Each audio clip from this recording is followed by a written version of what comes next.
Hey, good afternoon, everybody. It's July 29, 2022. We are in the New Testament. We are in the book of Hebrews, and we're going to read chapter 7 today. All right, so our author has done a whole bunch of setting up for us.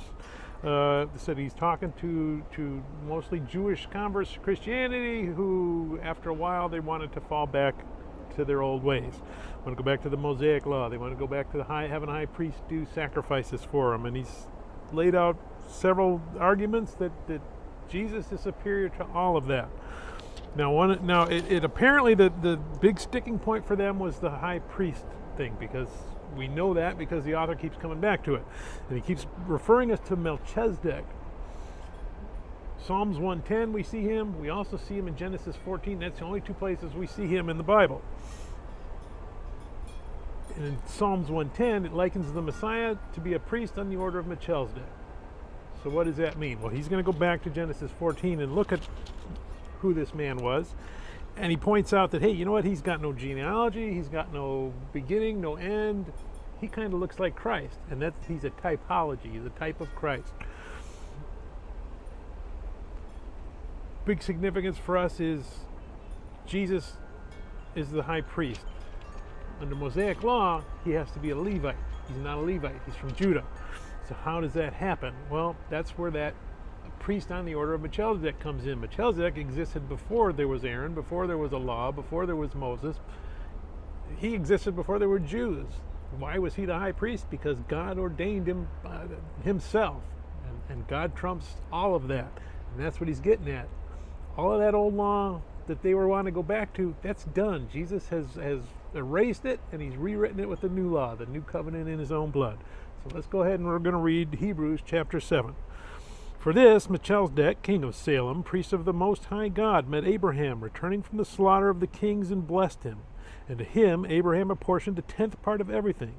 He is first, by translation of his name, king of righteousness. And then he is also king of Salem, that is, king of peace. He is without father or mother or genealogy, having neither beginning of days nor end of life, but resembling the Son of God, he continues a priest forever.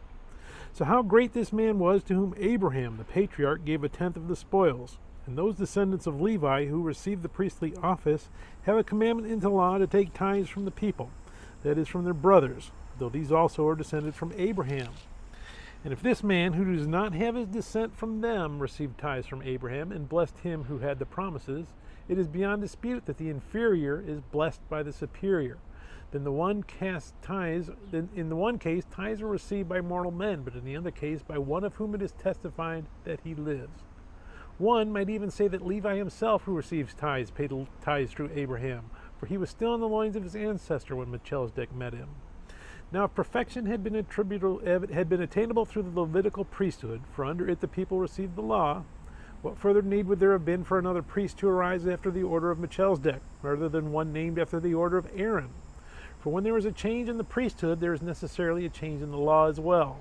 For the one of whom these things are spoken belonged to another tribe, from which no one has ever served at the altar. For it is evident that our Lord was descended from Judah, and in connection with that tribe Moses said nothing about priests. This becomes even more evident when another priest arises in the likeness of Melchizedek, who has become a priest not on the basis of a legal requirement concerning bodily descent, but by the power of an indestructible life. For it is witnessed of him, you are a priest forever, after the order of Melchizedek. For on the one hand, a former commandment is set aside because of its weakness and uselessness, for the law made nothing perfect. But on the other hand, a better hope is introduced, through which we draw near to God. And it was not without an oath, for those who formerly became priests were made such without an oath. But this one was made a priest with an oath by the one who said to him, The Lord is sworn and will not change his mind. You are a priest forever. This makes Jesus the guarantor of a better covenant. The former priests were many in number because they were prevented by death from continuing in office, but he holds his priesthood permanently because he continues forever. Consequently, he is able to save to the uttermost those who draw near to God through him, since he always lives to make intercession for them.